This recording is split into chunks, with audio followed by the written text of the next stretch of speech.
is Stephanie Hansen, and you are listening to The Makers in Minnesota, where we talk to cool people doing cool things. And we are in the midst of coronavirus 2020. We are talking to makers who were clicking along and things were looking great. And then all of a sudden, coronavirus happened, and they've had to pivot and figure out how to continue to do business in light of what is the new reality for now, and whether that will stay the same or whether that will change. It's particularly interesting to speak to farmers this time of year because they're planning their crops. And I'm here with Carla Mertz from Iron Shoe Farm. And Carla, you are a very unique farmer for lots of reasons, but you had done a lot of your farming in a controlled environment, and you were selling a lot to restaurants, microgreens. Like I think 90% of your business was microgreen sales to restaurants. Wasn't that right? Yeah, that's correct. So all of a sudden, you're set up to do this particular type of farming, and all of a sudden the restaurants shut down, and overnight your business just is done in that regard, and you have to pivot. Tell me what that felt like. It was daunting. We've had really great partnerships, and the fact that, like you said, 90% of our business model was restaurants, and we had a direct to consumer market the last 7 years of farming. So we're known as a diversified farm. So we have beef and pork, chicken, microgreens, edible flowers. And our mainstay, though, with the restaurants was this product of microgreens being local and fresh. And as we're watching the news and hearing from the governor that, now these restaurants are closed and they won't be opening most likely till May or after, it really sunk my stomach. And I just felt that, just like many other businesses, you have panic. You have a little bit of the, what am I going to do now? Yeah. And having the mindset of, I've gone through the recession. I had another business model in the past. It was really easy for me to kind of act quickly and really get the creative juices flowing of how can I recoup that business, because we've lost, $16,000 worth of microgreen sales instantly. And then I had that product sitting on my shelf for the following week of delivery. And well, what am I going to do with this? And luckily, there have been some really great community kitchens popping up, and I just said, I'm going to donate this product because it needs to be consumed. It's perishable. Sure. I have to get it out there in 2 days. And so we worked with Brian Ingram and Justin Sutherland and donated that product so the community had something in addition to what they were already being given for food consumption. And I mean, that was a feel-good thing for us too, because then we knew it was going to the consumer still, and to the public. And that's what we've always been here for, is the consumer market. And in speaking with our customers, I said, okay, well, what do you think of doing an online platform selling through our webpage? And they're going, yeah, do it. Yeah. And so for us, we created the pantry.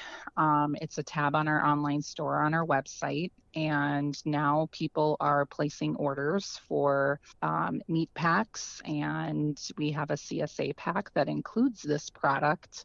And now we're getting microgreens out in the hands of the public. So they're being educated on what it is and how to use it, and working with people like David Fema, who used the product on a pizza on an Instagram video. And so we're getting the product out there so people can learn how to cook with it too. What is different about microgreens? So microgreens are an edible plant.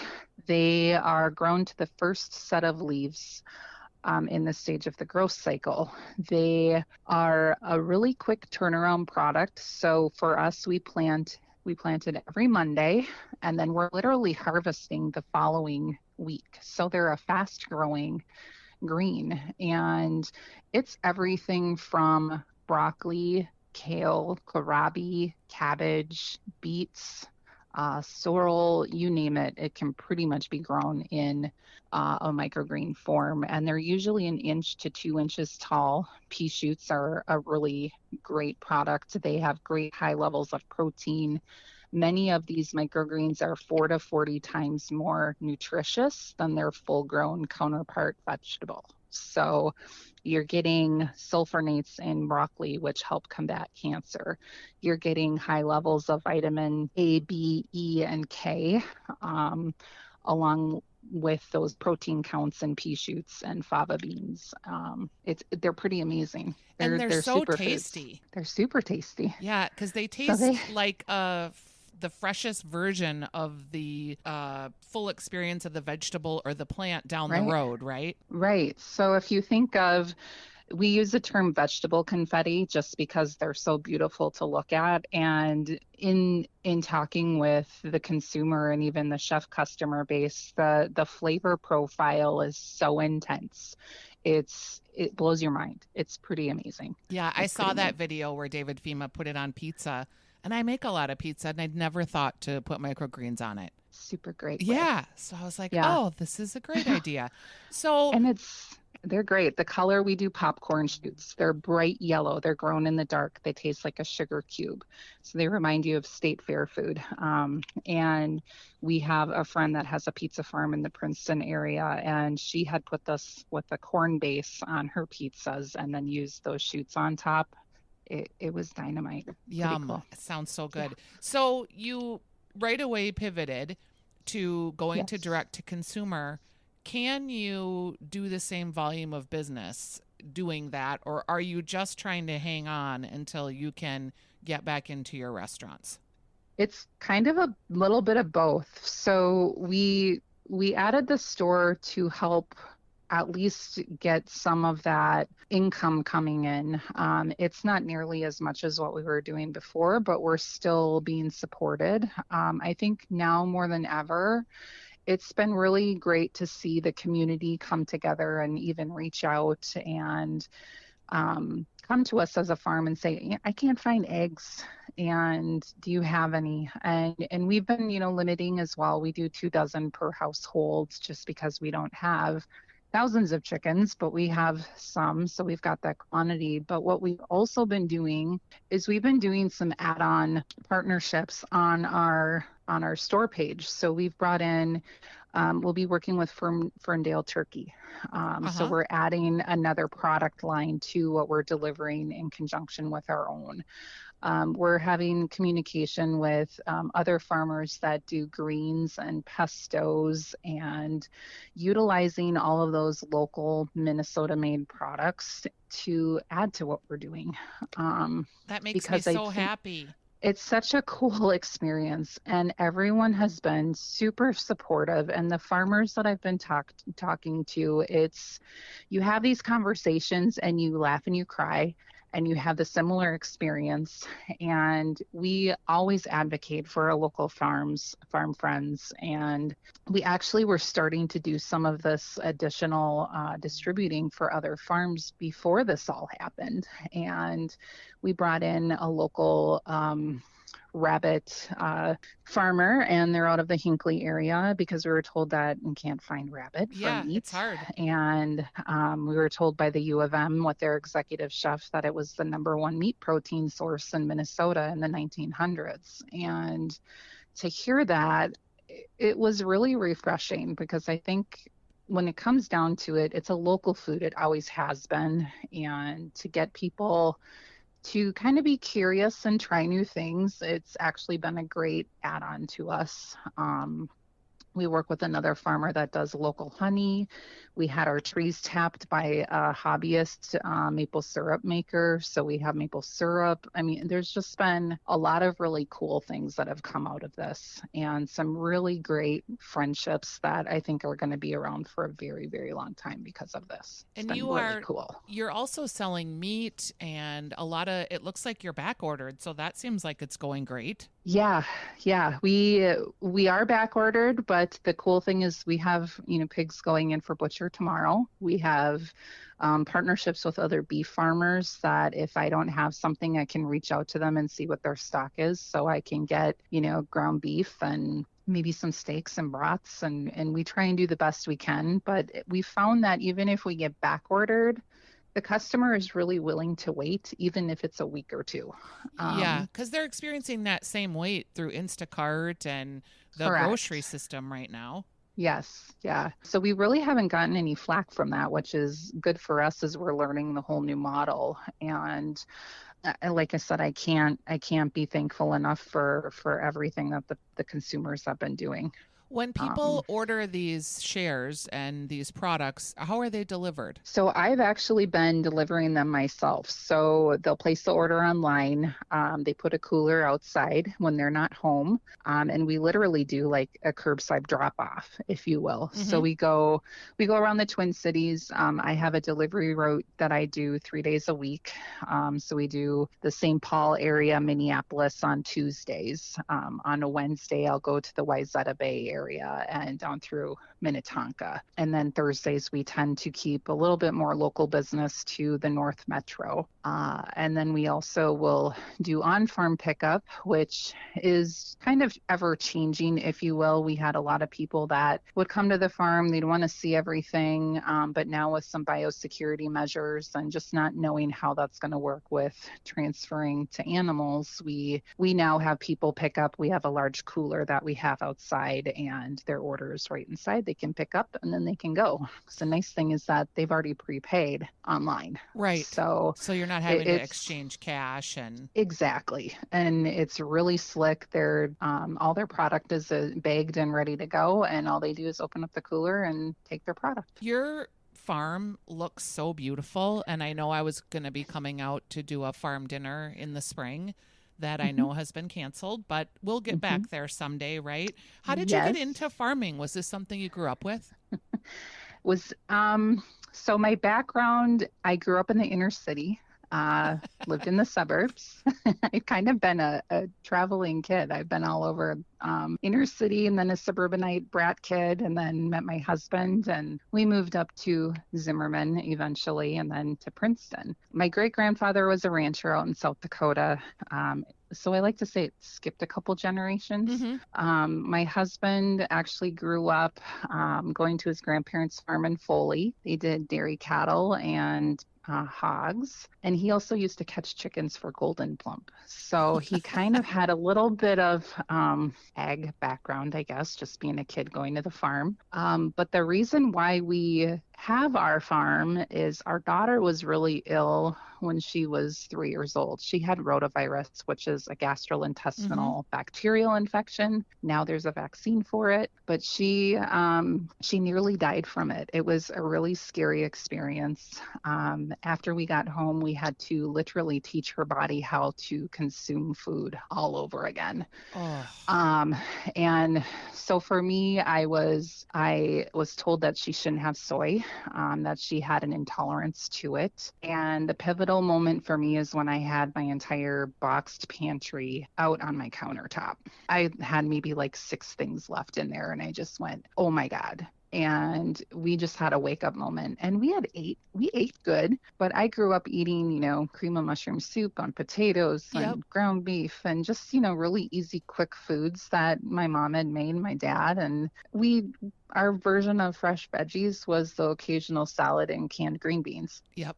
And so for me to go through this with my daughter, we learned really fast that we just wanted fresh and local ourselves. And my husband and I always wanted a hobby farm of some sort. We went through the recession.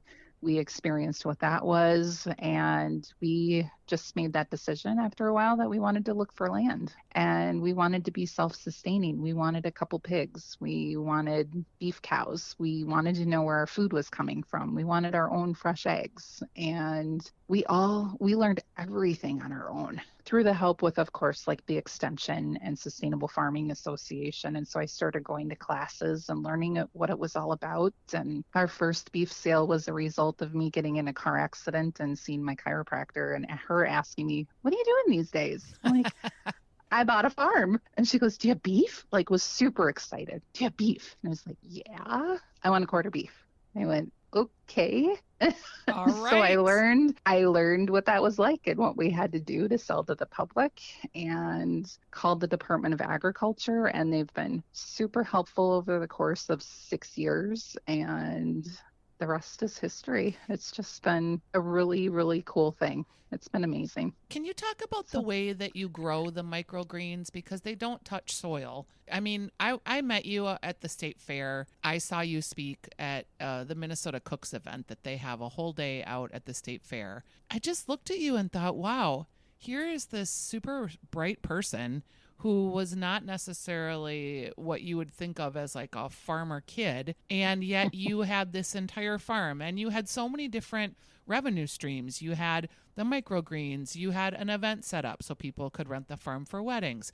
You had mhm. the cows, the pigs, the chickens. Now you've got a whole pantry that you're doing. Plus you are Yeah. very interested in education and you expose yourself to other farmers and help them. Like I just really Mhm. was impressed by you. Tell me about how you learned about how to set up this microgreen farm. So, microgreens, my first experience with microgreens was I went with friends of mine that I had worked with about 4 years ago, and we went to the Northeast Social.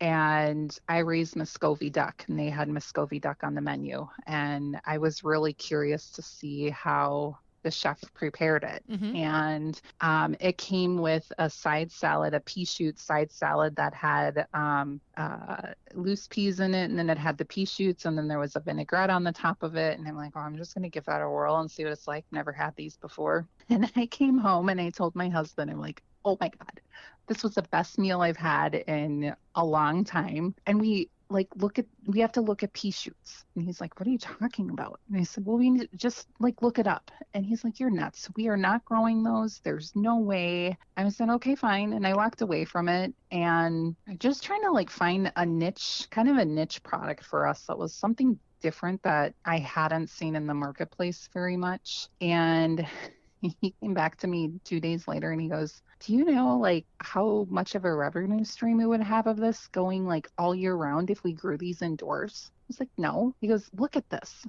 And so we're looking at the numbers and he's an engineer. So he's all about the bottom line. What's our return on investment? And so we bought like a hobbyist kit and we grew in a bunch of different ways. And so we started with soil and tried hydroponic. And for us, we actually went back to the soil method the last year. And so we grow these in soil. It's a peat moss, Mm-hmm. perlite, cocoa coir mix. And so we spread the seeds down, grow for a week. And that's kind of how we got into it. It was just, well, we'll go to the local restaurant in town here and see if there's, a chance that he might buy them from us. Did And you do the sales yourself? yeah, we did. Yeah, Yeah. I know this about you that you just call people and say like, "Hey, I have this thing. You want to try it? I'll bring some down." You're Yeah. really uniquely gifted Cold in that call. way. Mm-hmm. Yeah. Total cold call. A lot of my entrepreneur friends are like, you're like the networking queen. Yep. And I said, I guess I'm just not afraid to go out and talk to people. I'm a very extrovert that way, and that helps. And I guess there's that passion there. I think get excited about the product and talk about it. And we've learned so much through the chefs that are buying our product of how to use it, so we can educate other people and how to like even dehydrate it and add it into sourdough bread, and you kind of get that herb flavor to Mm-hmm. it, and just different ways of being innovative with it. How do Um, you find time to, be running this farm with live animals, which isn't easy, and doing sales calls and doing deliveries? Like, do you have a staff, or tell me like what your typical day is like? so typical day for us is there isn't really a typical day. That's kind of just a given. My husband works full time. When we first started the farm, I worked full time as well. But now I am more full time farming. And we have one daughter. She's 17 now, and she helps us occasionally. She's like any other kid when you're Sure. asked to do home chores. It's like, oh, do I have to kind of a thing. And so it's the three of us. We fortunately in October hired our first two employees ever on payroll, which was really exciting. Will And you be so we able to have, retain them, do you think? yes, we actually gave them a couple weeks off because we knew this was coming up. So we had some pre-planning that we were able to do with our employees, and they totally understood kind of what was going on. And they even said, they're like, just give us a call when you're ready to start back up. They've been really wonderful to work with, and we've even, gone to a couple different restaurants and have bought food for them and are sharing the wealth. It's not like we've completely stopped Hmm. with that work. But they're both part-time. One is like a 25-hour a week employee. The other does about 10 to 15 hours a week. And we just schedule our projects out. And I know that my days are all kind of allocated to what we need to do. Like Mondays are my planting days for microgreens. I allot 2 to 3 hours for my deliveries when I go do deliveries. Now my daughter is able to drive, so we get to have her kind of go on the road and do some of that. Hmm. So that's an integral role for her. And then my husband is so wonderful to have. He loves tinkering and working on some of the projects and feeding the animals. And so those are things that we don't want to take away from our own day and livelihood, because those are things we enjoy. Hmm. And being outside, like now more than ever, has just been so therapeutic to just be able to go outside and be with the animals and in tune with the land. So we set aside certain days for certain entities. So on Tuesdays, we do more time with our chickens and make sure the pens are all cleaned out and wash things down. And then we have days allocated for our hogs and And you so on and so schedule forth. everything. That I Yeah, don't I know do. why I am surprised by that, but I am. I have a calendar. So I have alarms in there that beep at me when I need to go, kind of do things. I'm a planner that way. You have to be. And I want to have a personal life too. So for me, I've just gotta, not that I'm anal retentive about it. Like I don't always stick to it consistently, but it's there for a guideline. Right. Um, And it's been hard during this time because so many of us are working from home, and I always worked from yeah, home. So it's just been a pivot of having, to deal with more meals, and, you of can't just run to course. the store when you need something. I used to eat No. out, 4 or 5 times a week, and now we're eating out once a week, Mm-hmm. just by ordering in to support the restaurant industry. And, every Mm-hmm. day it's like, okay, what am I going to make today? I have to say, I had bought a half of a hog this year for the first time ever. Yeah. I'm Good. so glad. I have loved it so much. I'm now on the hunt for beef, so we'll probably have to talk Mm-hmm. about that once. Sure. I'm finding I don't have enough freezer space is my biggest problem, and there's no freezers to buy. Um, No, you're not alone. yeah, people are Uh, trying to find freezers, and there's been a shortage yes. apparently. So Yes. until that day, I really advocate for this idea of buying direct from your farmers. It's been so great. Not only is the product Yeah. better, because I would Yeah. never really buy grocery store pork. I always just felt like it tasted kind of like urine, to be perfectly honest. I Mm-hmm. could Mm-hmm. smell the smell of the meat was gross to Mm-hmm. me. And so I've been really just enjoying, like, A, having pork back in my life, but Yeah. B, during this pandemic, knowing that, like, I have all this meat, and, I like to Right. eat meat. I do. I'm Right. Right. Meatless Monday is fine. I eat meatless quite a bit too, but I love Mm-hmm. meat. I think it's great. Right. So for Yeah. me, before this even happened, that had been a shift for me. And I feel like the bright side of this for farmers is, if we can, I mean, people want to go back to the farm. People are excited Right. about supporting local people again. And Totally. they are understanding how much their dollar, we're being forced in some respects to shop on Amazon and some of these other online platforms, which is Right. fine for some things, but it's also great to support your local people. And Oh, sometimes it totally. costs a little bit more, but sometimes it doesn't. You just have to do the Right. research, figure out what works for you. Well, and that's even when we're selling our products. So we cooperatively farm with other beef farmers, but they're the one farmer is Lawrence Herefords. They're a mile away from us. We actually bought our genetic line from them, so we know the quality and consistency is there with the product. And then working with another farmer who purchases the same genetic line, we all feed spent grain. We all use that product from the local brewery, from Lupulin Brewery in Big Lake. We then have our certain feed consistency on top of them being pasture raised, and you're getting far more nutrients from that beef than you are from something that's saying on the shelf from a local grocer that's coming from who knows where. Right. And that's where looking at those labels is really important. And honestly, if you're eating food that's from your background, like your back door, whether it's 50 miles away from you or 100 or 500, you're going to be healthier. So there's so much data that gets involved in that, and it's pretty interesting. It's like spinach. Whatever you grow in your back door is going to be far more rich in nutrients than what you get on the store shelf, which loses 60% of the vitamins by the time you eat it. Yeah, you So, don't realize how far things are coming to your right, produce counter. right. Well, it's been super great to talk to you again. Thank I you. know you're planning on some farm events. Are those just on hold until we know what's going to happen here? They are. We Yeah. had one, yeah, we had our first one with Chef Steph from the Women's Club was going to be next weekend. And then we had Chef Taylor O'Brien with Renaissance Depot that was going to be here at the end of the month, and Adam Milage from Urte in the Peacock Lounge. So we've pushed those back by about a month. And we did some things in retrospect too about, really paying attention to that restaurant industry. If they're going to be opening in May, we really don't want to slam them with having to do a farm event here in May. So we'll probably be pushing things out to June, end of May, beginning of June. And yeah, we're just postponing things right now, seeing how things work. And everyone's been really receptive about that, with even saying, we'll just wait until you have a rescheduled date. 100%. Yeah, people are still excited. They really want the experience of being on the farm, coming here, eating good food. It's just that whole local story, which we're really excited to be able to promote. Yeah, I'm excited to talk to you and to help promote you as we go throughout the summer here. So let's check Thank back you. in when your events are happening. It is Iron good. Shoe Farm. You can shop them right now by going to the pantry tab and seeing pictures of their beautiful farm. Carla, it's been great to talk to you. Thank you so much. Thanks so much for the opportunity. I appreciate it. Stay safe. You too.